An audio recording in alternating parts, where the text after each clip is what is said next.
galaxy. GoPro Radio Network. Listen to the voices in your head.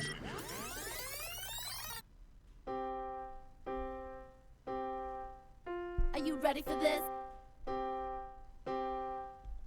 Yeah. Come on.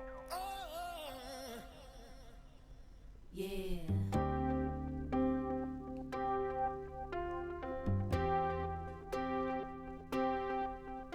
Yeah. Come on.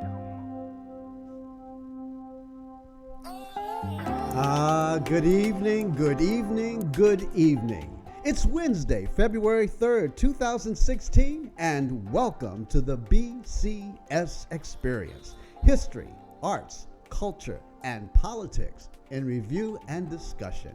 I'm Byron C. Saunders, your host with the most. The BCS Experience takes a look at our rich history, African American history. We're going to share with you some known and unknown historical facts and information from the past and connect the dots on how they have impacted on our present day events and how they will definitely shape our future as African Americans in this country and around the world. The BCS Experience, history, arts, culture, politics in review and discussion. This is internet radio and will be aired live every Wednesday from 5 to 6 p.m. from the studios of the Iron Metropolis Images on the GoPro Radio Network. You see, I'm really excited about this opportunity to talk to you all across the country and around the globe. I want you to tune in every week on your computer or your phone. And I want you to become a loyal listener, and I personally invite you to lend your voices to this radio talk show to express your opinions on my weekly topics. This is social network radio at its finest. All right, now here's the number for you to call in to be a part of tonight's discussion. Call 347-884-9839. Once again, that number to call is 347-884-9839. All right, this week's topic, Black History Month. Oh my gosh, history, and even more Black history. 366, 24/7. Hey, that's right. It's a leap year this year, so one more extra day of Black history in the month of February. But of course, for us, Black history starts January 1st and ends on December 31st. This is a celebration of known and unknown heroes and sheroes that need to be recognized for their amazing contributions to the rich cultural legacy of African Americans and the African Diaspora. Now, sit back and enjoy and learn more about us throughout 2016 right here on the BCS Experience. All right, my show, hey folks, my show is the new Underground Railroad Express. Next stop is your neighborhood. All aboard to freedom and to Freedom Land. All right, we're going to jump right into it. I got so much history today. Okay, here we go. We're just going to start right from the very beginning. The date, it's a Saturday. It's January the 29th, and the year is 1820. You see, on this date, we remember the birth of Harriet Ross Tubman in 1820. She was a black abolitionist who escaped from slavery and returned to the South repeatedly to lead other African slaves to freedom. Originally named Araminta or Minty, Harriet Ross was born on Maryland's Eastern Shore. In 1844, she married John Tubman, a free black man. Now resolved to escape the horrible conditions of slavery, she tried to convince her husband to join her, but he refused. She fled without him, and until coming to Pennsylvania, a free state. In 1850, she made her first secret trip to Baltimore, where she rescued her enslaved sister and her 2 children. Tubman soon became allied with the activists of the Underground Railroad. Now, in at least 15 trips to the South between 1850 and 1860, she guided around 70 men, women, and children to freedom, including her entire family. In her work, Tubman used medications to quiet crying babies and employed several disguises. After Congress passed the Fugitive Slave Act of 1850, which required northern states to return escaped slaves, Tubman settled runaways in what is now Ontario, Canada. And during the Civil War, with the Union Army traveling to South Carolina, she served as liaison between the soldiers and newly freed blacks, moving them towards self-sufficiency. Although she got a commendation from officers, she received no pay. After the war, Tubman returned to Auburn to care for her parents, and eventually she converted her house to a residence for the old and poor. She spent many of her final years working on behalf of women's suffrage. Harriet Tubman died on March the 10th, 1913. Now, you know the saying, she would have freed more slaves had the slaves known that they were actually slaves. Wow. This was a woman who was the Underground Railroad. She freed thousands and probably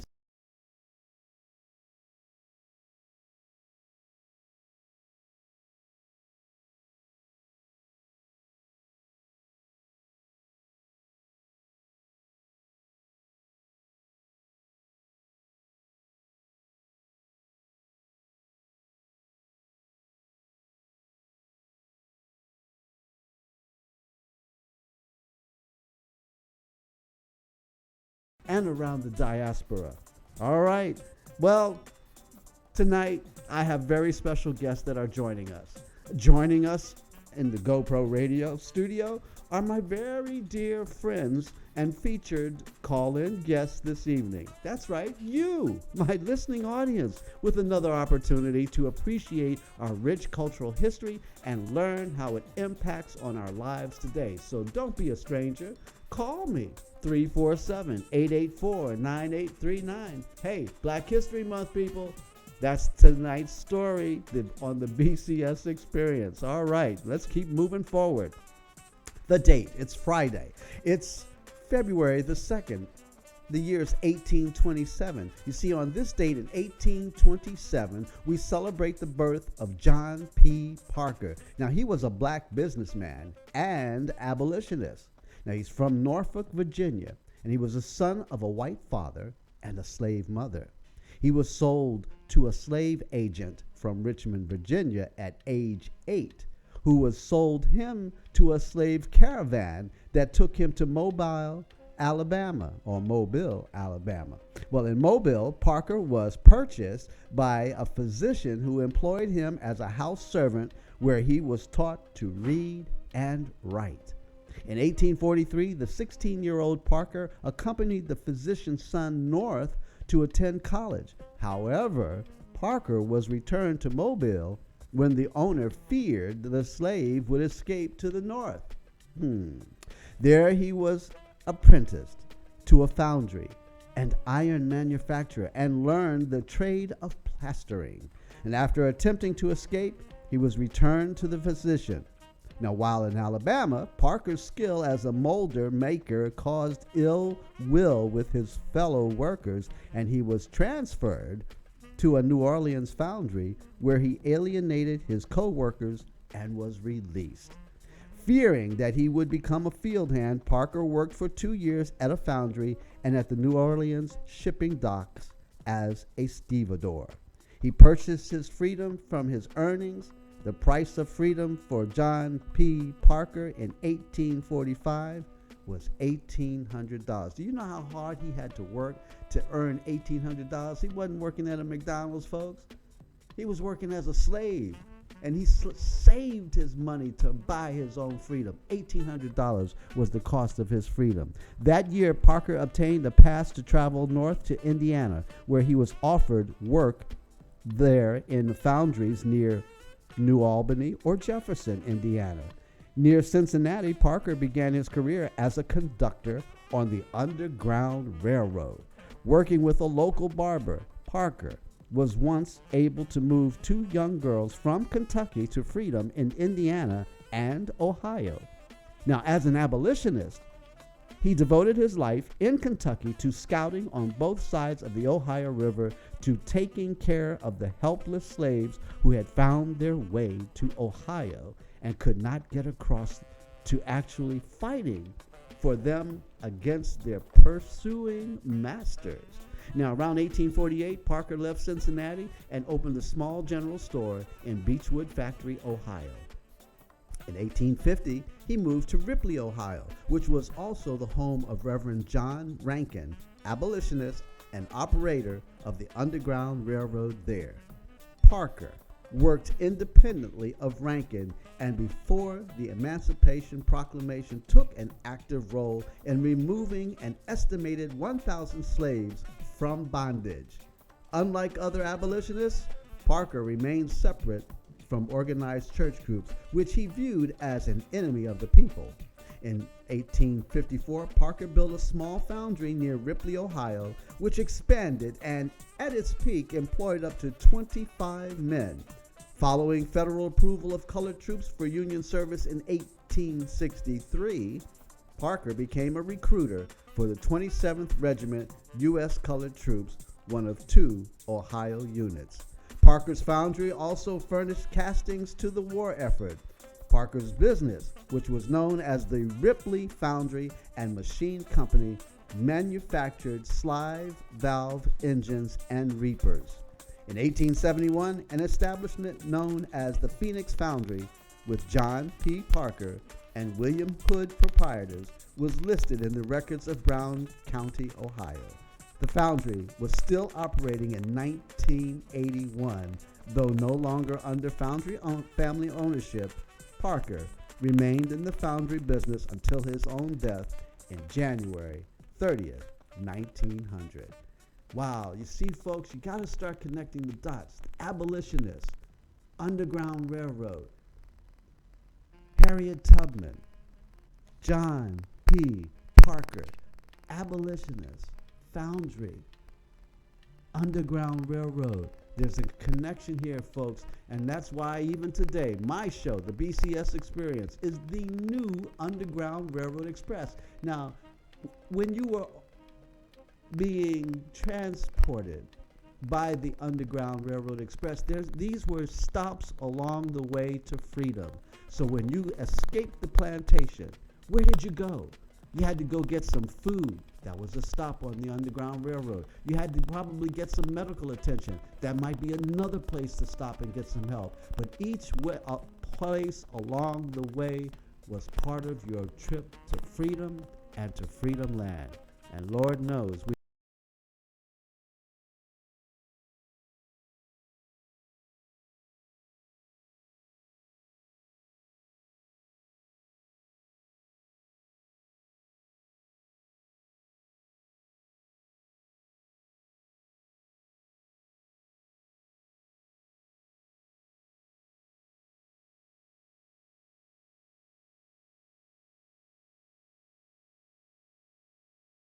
(1837), and it's February the 1st. You see, on this date marks the birth of Francis Louis Cardozo in 1837. Now, he was a black minister, an educator, and a politician, the first African-American South Carolinian to hold a government office.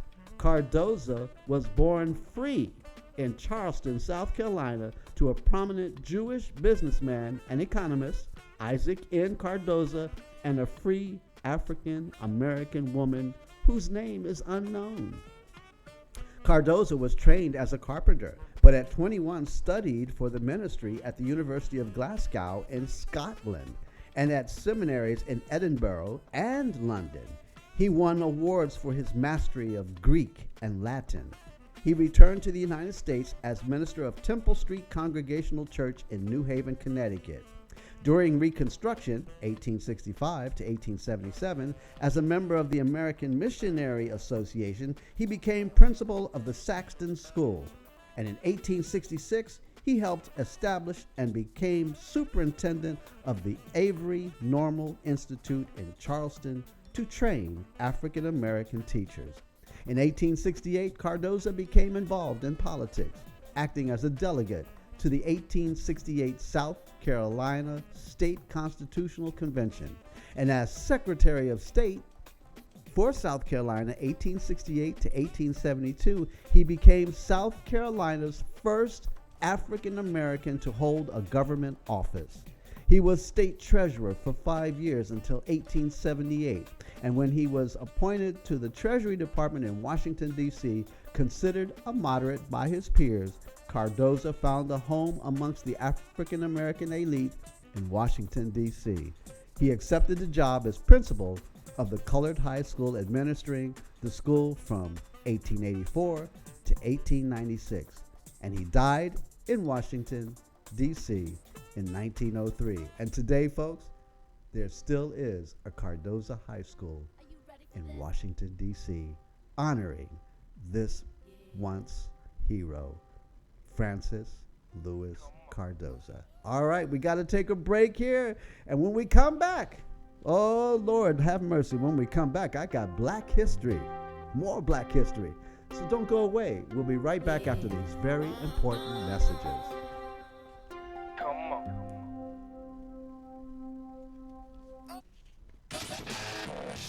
You're listening to content developed by the GoPro Radio Network, the fastest growing network in the galaxy. GoPro Radio Network. Listen to the voices in your head. Why are you paying for radio? Are you serious? GoPro Radio offers content for free. Go to www.goproradio.com and listen to original, irreverent, and exceptional talk shows. It's free. Go to www.goproradio.com now. It's that simple and free. www.goproradio.com. Listen to the voices in your head. Oh, and did I mention it's free? You're listening to content developed by the GoPro Radio Network, the fastest growing network in the galaxy. GoPro Radio Network. Listen to the voices in your head.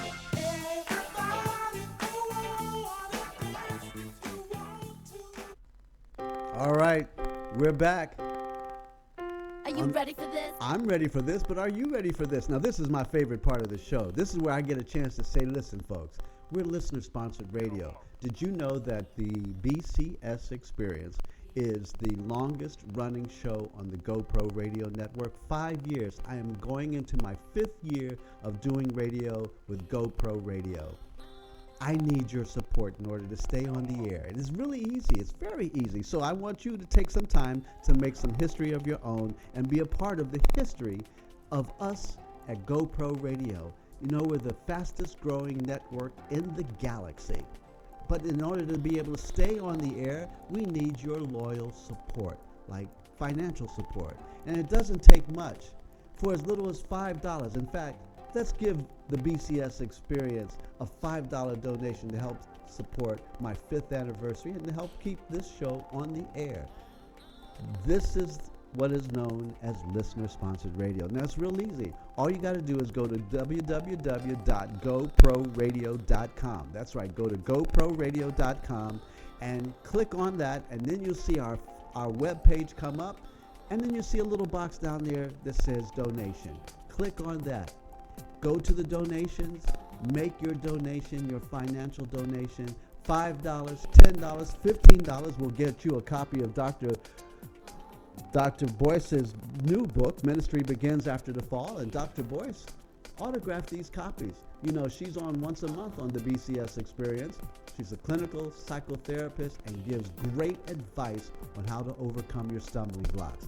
For $100, you can get Disappearing Voices, The Decline of Black Radio. Now, this is produced by our producer, Tylon Xavier Washington.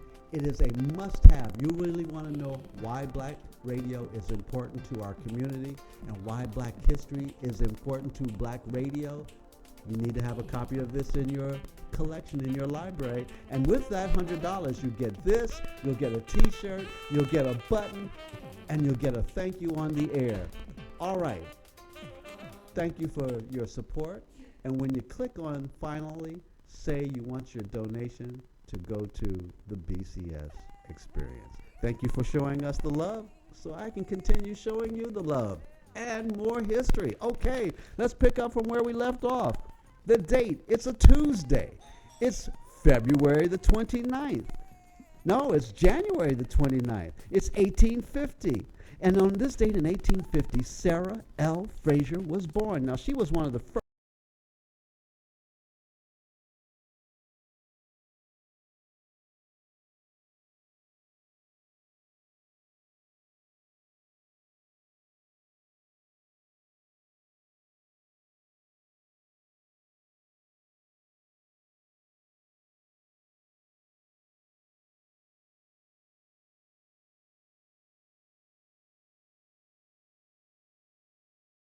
bishop, and thereafter rode his circuit with him, serving as his secretary and studying German in her spare time. Acte liber. When he died suddenly in 1872, she became head of the household, as her mother had already died and her older sister Amelia had already married and moved away. In the spring of 1873, while at the train station to begin the return trip from visiting family and friends in Washington, D.C., she suddenly heard a small boy scream. A heavily loaded wagon had just run over his leg. A crowd gathered, but no one tried to help him. She alone searched frantically for a doctor, and finally, someone carried him away. Her utter shock at the crowd's indifference to the child's agony prompted her to make this solemn vow: I will never, never see a human being in need of aid again and not be able to help. And on the train going home, she resolved to become a physician. Now, for the next 5 months, Tinney studied diligently under Dr. Michael B. Benedict's tutelage, and as the result of her hard work and his influence, she was admitted to the Syracuse University College of Medicine October the 3rd, 1873. Now, when Fraser received her MD in the spring of 1876, she became one of the first African American women physicians in the nation. The first was Rebecca Lee, New England Female Medical College of 1864. The second was Rebecca Cole, Women's Medical College of Pennsylvania, 1867. And the third was Susan Smith Stewart, New York Medical College for Women, 1870. That September, she began her internship at Women's Hospital of Philadelphia. Fraser got along well in Philadelphia and made friends easily. Her warm manner endeared her to the children of the wards, who called her Miss Doc. Besides pediatric and obstetric cases, she also frequently encountered nervous or mental patients on her rounds. One such patient, a Russian emigre, was especially agitated and irritable and would pass her time embroidering bright, bold colors on black silk. She recalled the soothing effect that soft pastel colors often had upon her while she was studying, substituted pastel yarns, and taught her to knit. The calming effect on the patient was remarkable.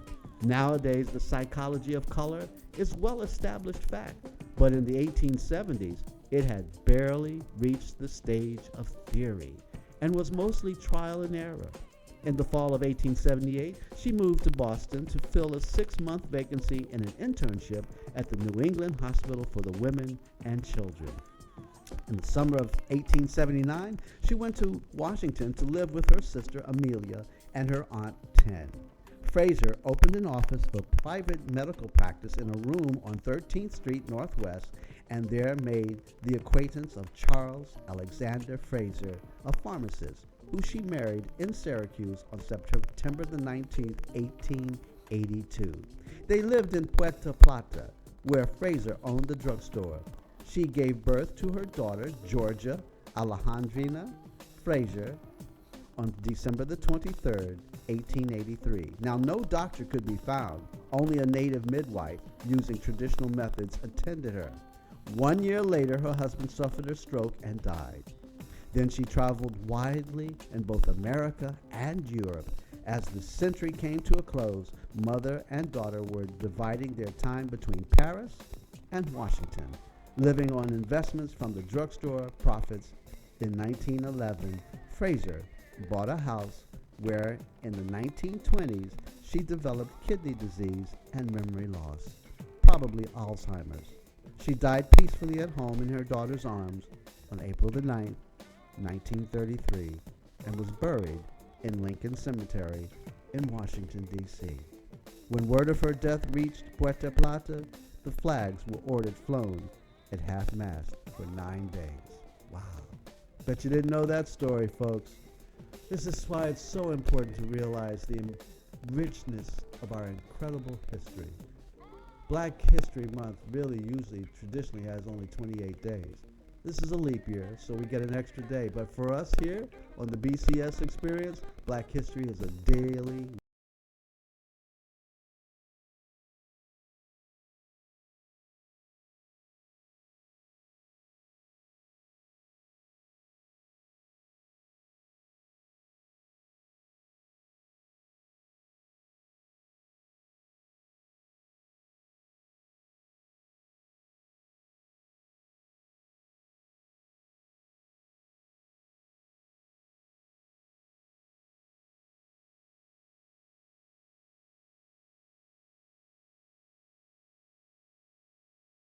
Seven 884-9839. All right, I got some shorts here, some history shorts. The date, it's a Tuesday. It's February the 2nd, the year 1897. You see, on this date, in 1897, the ice cream scoop was patented. Alfred L. Krell, an African-American inventor, was its creator. The ice cream scoop's patent number is 576395. I know you didn't know that, eating that ice cream. Well, it was a black man who patented and invented the ice cream scooper. Wow. All right, here's another short. The date, it's Sunday. It's January 29th. The year is 1911. You see, on this date in 1911, Frances Mary Mackay Raines was born. She was an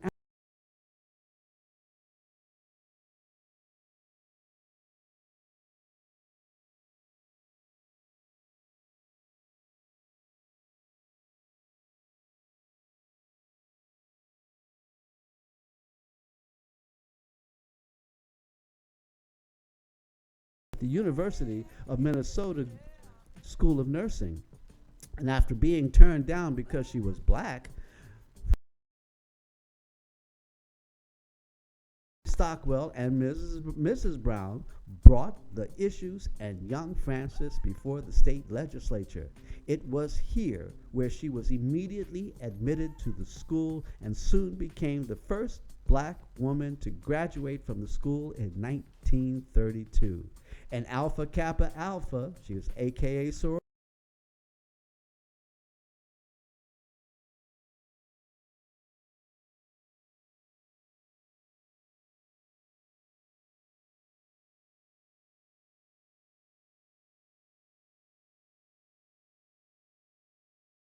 who broke the color barrier at Herman Kiefer Hospital in Detroit, Michigan. McKee served as associate professor and assistant to the director of the School of Nursing at Nashville's Meharry Medical College and director of nursing services for the Hubbard Hospital. That's where I was born. Hubbard Hospital in Nashville. Okay. After marrying Dr. Horace Raines in 1951, the couple eventually had 2 children. In 1953, she was one of the first blacks to teach at the School of Nursing at the University of Southern California General Hospital in Los Angeles. And after assisting her husband's private practice in Long Beach for several years, Raines became a real estate broker in 1972, soon owning a Century 21 franchise. Active in the Southern California community, she organized the Long Beach National Council of Negro Women and served as an officer for the Long Beach NAACP. Raines is a former board member of the Long Beach Children's Psychiatric Clinic, American Nurses Association, Harbor Area Chapter of Lynx, and National Council of Negro Women. She has been a member of the Grant AME, that's African Methodist Episcopal Church, for nearly 50 years and is a former Sunday school teacher there. In her later years, she was chairman of the board of directors of the Long Beach Community Improvement League. Frances Raines died on May 21st, 2006, after a stroke earlier that spring. In 2009, the university celebrated its centennial by placing her photograph and biography in the university's Weaver Densford Hall, the school's nursing building. Wow, 6 degrees of separation. She was probably at Hubbard Hospital when I was born there in 1950, probably on duty that night. Oh my goodness. Wow. History is really important, people.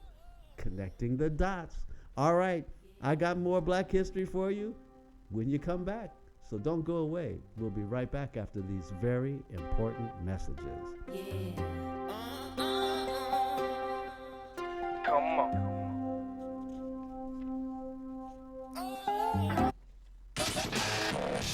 You're listening to content developed by the GoPro Radio Network, the fastest growing network in the galaxy. GoPro Radio Network. Listen to the voices in your head.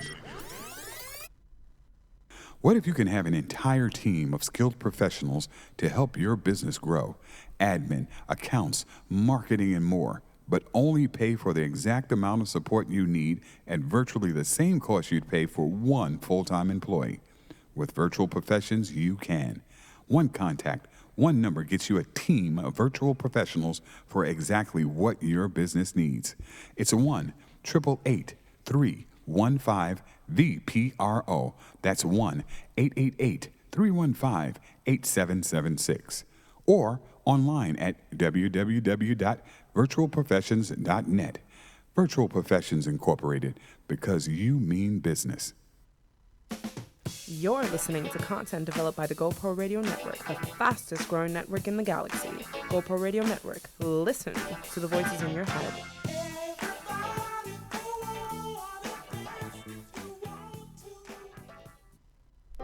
All right, we're back.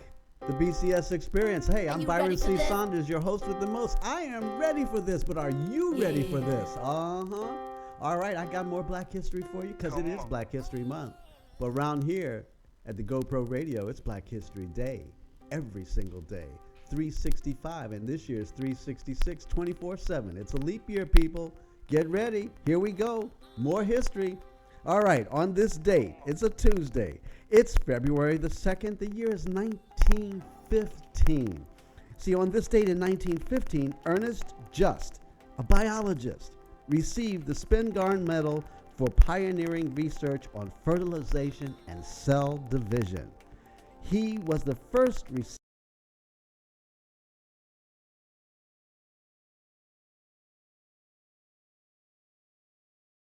physiology at Howard University Medical School. I bet you didn't know that. Khadijah, did you know that? You want to be a psychologist? But you need to know some physiology along the way. Don't forget that band, Ernest Just. Okay. Anyway, we're going to keep right on moving forward. Oh, you're not going to believe this piece of history. This next piece of history is just for you entertainment industry aficionados. Okay. The date, it's a Monday. It's January the 31st. The year is 1921. You see, Carol Channing was born on this date in 1921. She is an African-American actress. Hello, Dolly. That's right. You didn't know about Carol Channing. Well, she is an African-American. Oh my gosh. She was born in Seattle, Washington, and when she left home to attend Bennington College, her mother informed her that her father, a journalist whom she had believed was born in Rhode Island, was actually a light-complected African-American born in Augusta, Georgia, who had passed for white, saying that the only reason she was telling her was so she wouldn't be surprised if she had a black baby. Oh my goodness, Carol Channing. She kept her heritage secret so she would not be typecast on Broadway and in Hollywood, ultimately revealing it only in her autobiography, Just Lucky, I Guess, which was published in 2002 when she was more than 80 years old. As an actress, Channing's career was built largely on two roles, Lorelei Lee in Gentlemen Prefer Blondes and Dolly Gallagher Levi in Hello, Dolly. She is easily recognized by her distinctive voice and wide eyes. Her first Broadway play was Let's Face It, where she was an understudy for Eve Arden. She had a featured role in a revue, Lend an Ear, where she was spotted by Anita Luce and cast in the role of Lorelei Lee, which was to bring her to prominence. Her signature song from the production was Diamonds Are a Girl's Best Friend. Oh, you remember that. Oh my goodness, Carol's persona and that of the character were strikingly alike, simultaneously smart yet scattered, naive but worldly. She truly came to national prominence as the star of Jerry Herman's Hello, Dolly. She never missed a performance during her run, attributing her good health to her Christian Science faith. Her performance won her the Tony Award for Best Actress in a Musical in a year, and she reprised the role of Lorelei Lee in the musical Lorelei and appeared in 2 New York revivals of Hello, Dolly, in addition to touring with it extensively throughout the United States. She was nominated for the Academy Award for Best Supporting Actress for her performance in Thoroughly Modern Millie, opposite Julie Andrews and Mary Tyler Moore. Channing married 4 times. Her first husband, Theodore Nadish, was a writer. Her second, Alexander Carson, was center for the Ottawa Rough Riders, a Canadian football team, the Ottawa Rough Riders. And they had one son, Channing Lowe, and an editorial cartoonist for the South Florida Sun Sentinel. In 1956, she married her manager and publicist, Charles Lowe. They remained married for 42 years, but she filed for divorce in 1998, alleging they had had marital relations only twice in that time span. Oh my goodness. He died before the divorce was finalized, and on May 10th, 2003, she married Harry Cooligan, her high school sweetheart, who reunited with her after she mentioned him fondly in her memoir. Carol Channing. I bet y'all didn't know that one, did you? How about Dinah Shore? I bet you didn't know about that one either. Oh my goodness. We got some people in the closet out there. Y'all better come out from hiding. Y'all can't keep that family tree. You know, one drop makes you a black person. Just one drop of black blood. That's okay. And I worked with Carol Channing. She was fun to work with. Lots of fun. Anyway, my sister, Carol Channing. Oh! All right. We're going to keep moving, folks. The date, it's a Wednesday. It's January the 31st. The year is 1934. Well, on this date in 1934, Etta Moten sang for President and Mrs. Franklin Delano Roosevelt at the White House dinner. It was the first time an African-American actress performed at the White House. Wow. I wonder if she had to enter through the back door or the kitchen entrance. Well, that's for another story. Khadijah, I told you that story, see? Now you know. Anyway, she was the first African-American actress that performed at the White House. All right. More history, black history, folks. Here we go. The date, it's a Saturday. It's February the 1st, 1936. You see, Azzie Taylor Morton was born on this date in 1936. She was an African-American teacher, politician, and a cabinet member. From the small but well-known community of St. John's Colony in Dale, Texas, she was the daughter of Fleta Hazel Taylor. Her mother was deaf and could not speak, and she did not know who her father was. Her youth was spent on a farm near Austin. Her first childhood work was in a cotton field. Graduating from high school at 16 with an astounding record, she enrolled at Houston-Tillotson, which is an all-black college in Austin. In 1956, Taylor graduated with a Bachelor of Science in Commercial Education cum laude. She applied for enrollment at the University of Texas for graduate school, but she was denied admission because of its policy of not enrolling Negroes to its undergraduate program. Well, undisturbed, Taylor's first job was as a teacher at a school for delinquent girls. She went on to work on President Kennedy's Committee on Equal Employment Opportunity. And she was a member of the American delegation to Rome, Italy for the enthronement of Pope John Paul II. She was chair of a people-to-people mission to the Soviet Union and China, and an election observer for the presidential elections in Haiti, Senegal, and the Dominican Republic, and she was a representative to the first African-American conference held in Africa. She was passionate about public service and the need to give back to the community. Taylor had the will to succeed no matter the task, and while remaining humble, she married James Homer Morton on May 29, 1965. They had 2 daughters. Now here's the history that you need to remember. She was appointed to the office of Treasurer of the United States by President Carter in 1977. Morton has the distinction of being the only black to ever hold that post.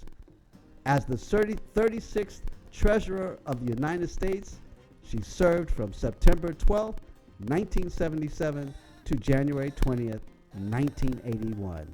Her husband died in January 2003. Azzie Taylor Morton died on December the 7th, 2003 in Austin of complications from a stroke.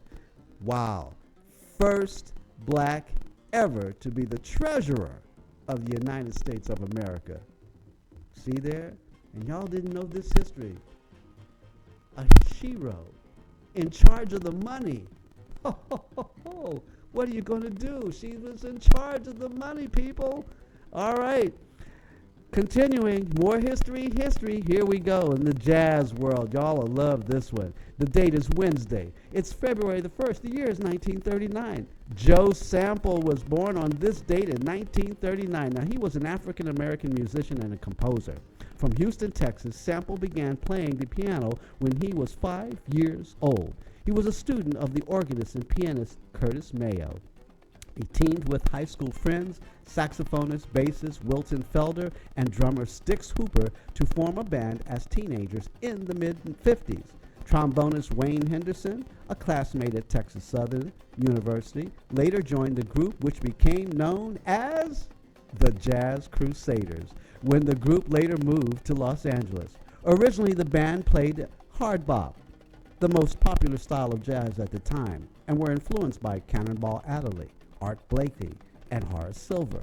But the group, which featured an unusual lineup with a trombonist rather than a trumpeter in the front line, and Sample's hard swinging piano, began to fuse elements of R&B, soul, and funk into their jazz.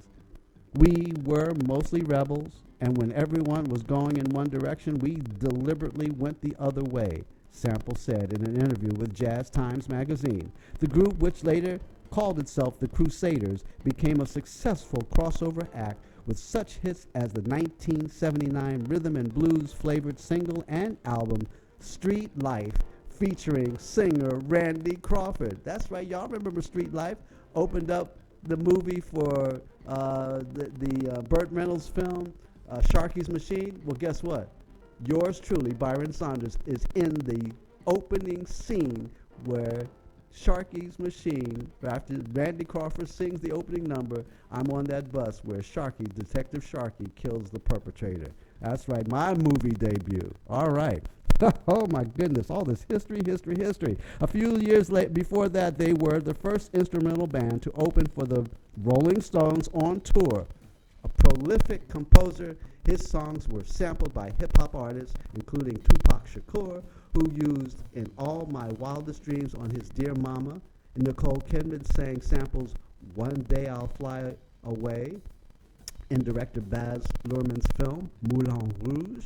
And the band made its first recording, Freedom Sounds, in 1961, the first in a series of albums for the Pacific Jazz label.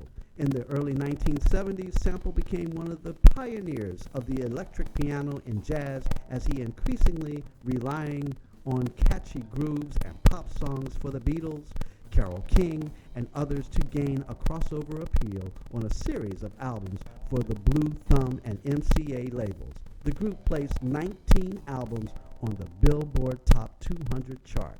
Oh my goodness. I got to take another break here, and when I come back, we're going to finish up with some amazing, more history, and then I've got a very special YouTube piece for you to tune in to. So don't go away. I'll be right back, right after these important words. Come on. Yeah.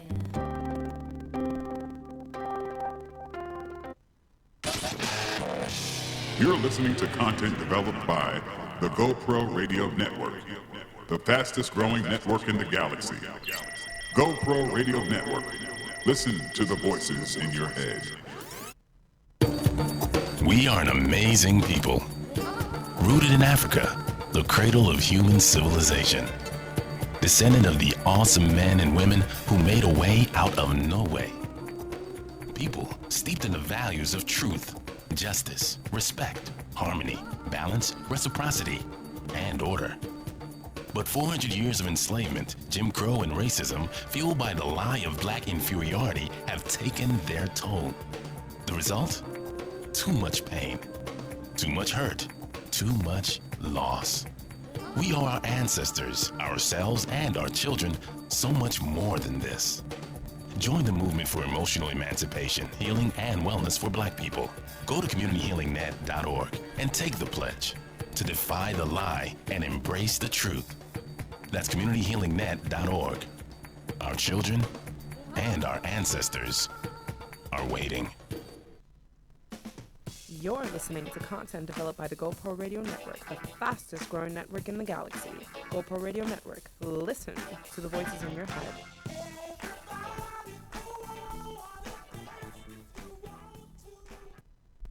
Okay, we're on a roll here. I got the last segment. I got so much history. I'm so ready for this. But are you ready for this? Here we go.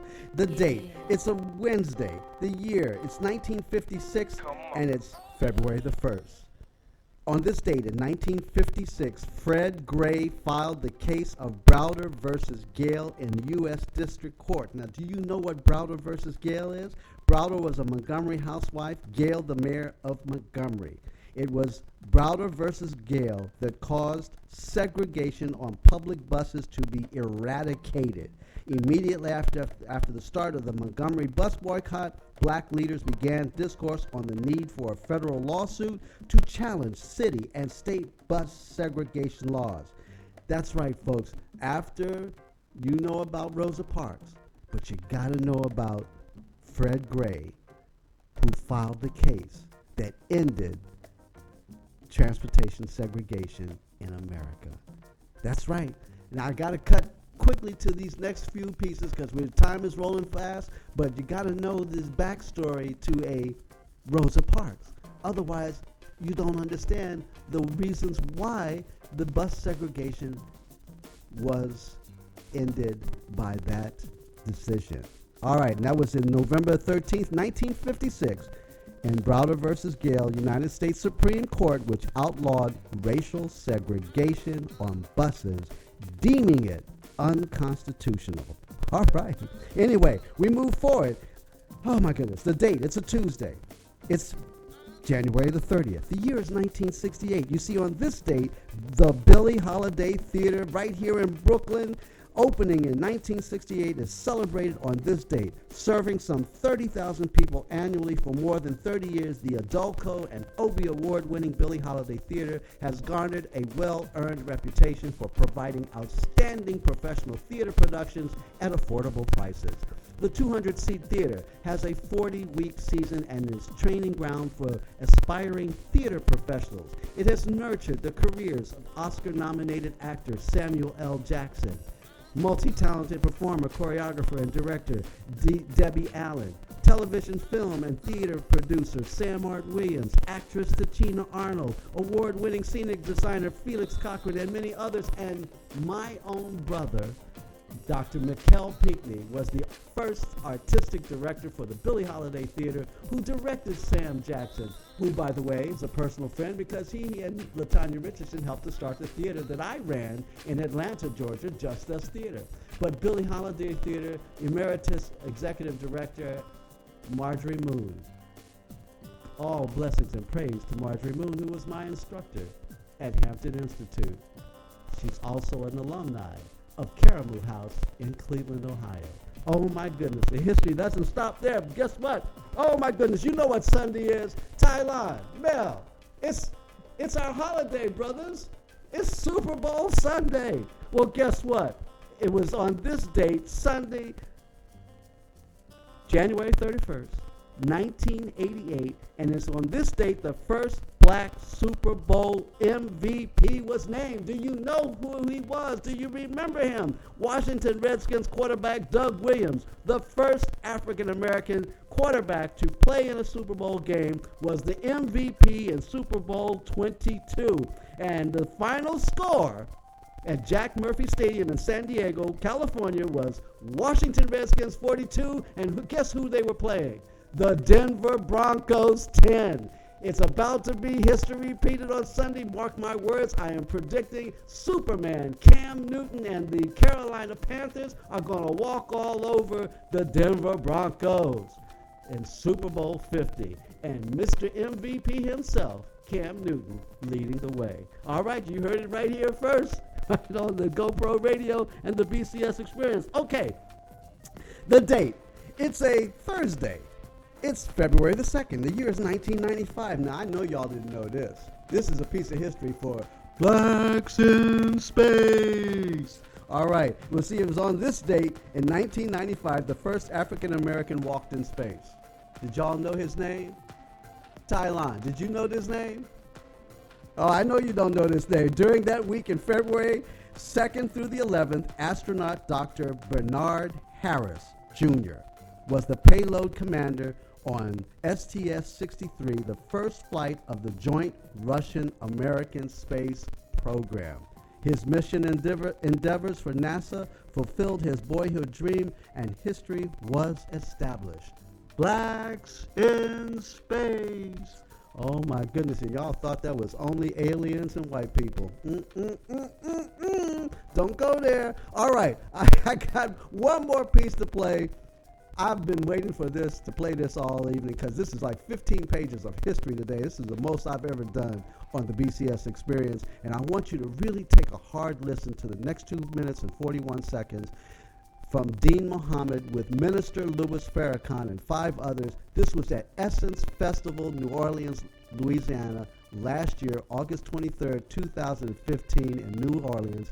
Listen to what Minister Louis Farrakhan had to say then. Roll the tape.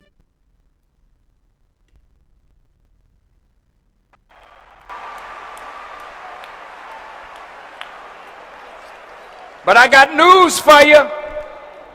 God is going to destroy all the coastlines of America. It's written in the Holy Quran, and it's written in the Bible if you know how to preach that kind of doctrine. See, our people got to know that judgment is here, it's not to come. And we got to repent and clean up, or the chastisement of God is going to overtake you, me, us. You've been playing with God. Go ahead. I hear you. You rapping, calling your sisters bitches and hoes. And then when you get your award for degrading yourself and your people, I thank my Lord and Savior Jesus Christ.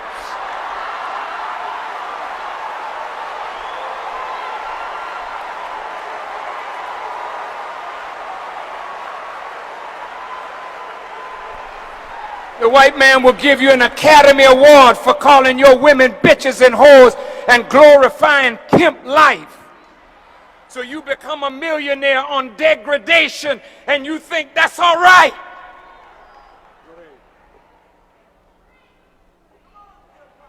So you glorify your low-down life. But that's where the enemy want to keep you, to make you unworthy of the promise of God. What is the promise of God? that he will search the earth for that sheep that was lost. And he will bring that sheep again and settle them on the mountains of Israel.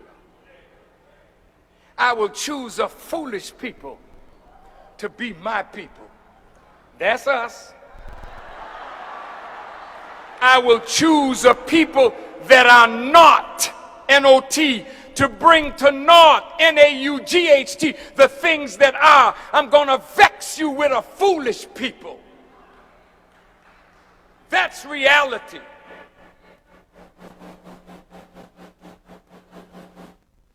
And so, as I said to my dear brother Tavis, you can't make no covenant with black people until they break the covenant that they've made with the enemy. I hope y'all heard that. Those are truth words being spoken. You want to get to freedom and to freedom land, you're going to have to break that covenant with the enemy. You can't come on to freedom and to freedom land holding one foot into slavery. You got to break that chain completely. That's what the Underground Railroad was about. That's why I started with Harriet Tubman and ending with Minister Louis Farrakhan on today, February the 3rd, 2016.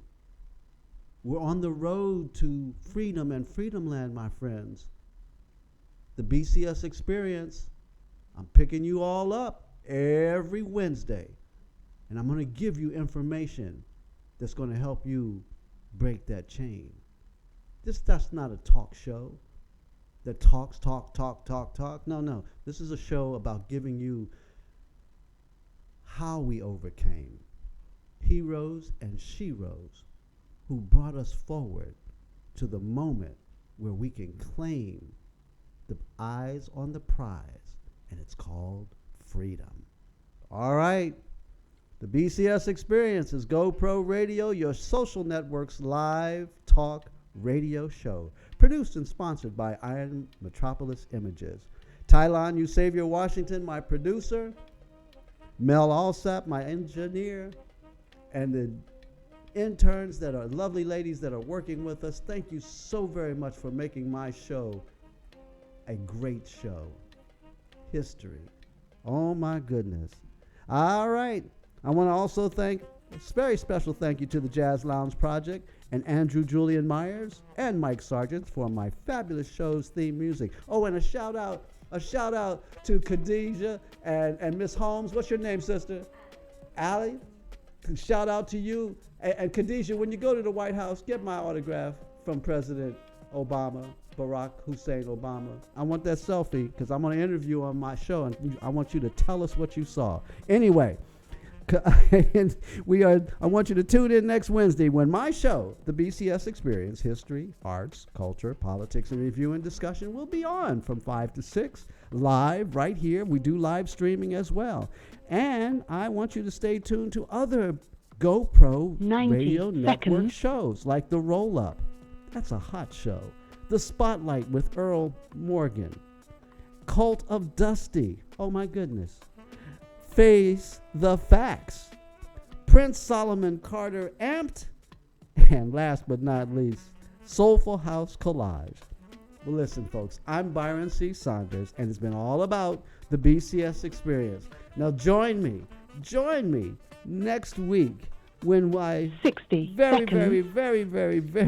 special guest will be you, my listening audience, with another opportunity to appreciate our rich cultural history and learn how it impacts on our lives today. Anyway, until then, I'm out of here for the moment. Peace and love, always. Come on.